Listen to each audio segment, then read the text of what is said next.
আসসালামু আলাইকুম। এই মোবাইলটা হচ্ছে ভিভো Y20 কাস্টমার আমার কাছে নিয়ে আসছে। বলতেছে যে ভাই কাউকে কল দিলে মোবাইলটা অটোমেটিক অফ হয় অন হয়।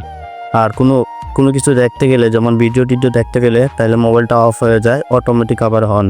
এরকম সমস্যা করে 70% মোবাইলের চার্জ থাকলেও অটোমেটিক অফ হয়ে যায়। তো আমি বললাম যে ভাই এটা ঠিক হবে, একটু সময় দিতে হবে আমাকে। তো কাস্টমারের সাথে দাম দর করে এটা রাখলাম। রাখার পরে কাস্টমারের সামনেই আমি কাজটা করে দিলাম। এটা হচ্ছে কি মূলত একটা ফিউজ চেঞ্জ করলে হয়ে যায় ব্যাটারি ফিউজ। তো আপনারাও চাইলে এটা এরকম সমস্যার সমাধান করতে পারবেন। তো আসলে ভিডিও যদি ভালো লেগে থাকে অবশ্যই আমাকে কমেন্টস করবেন এবং সাবস্ক্রাইব করবেন, শেয়ার করে পাশে থাকবেন।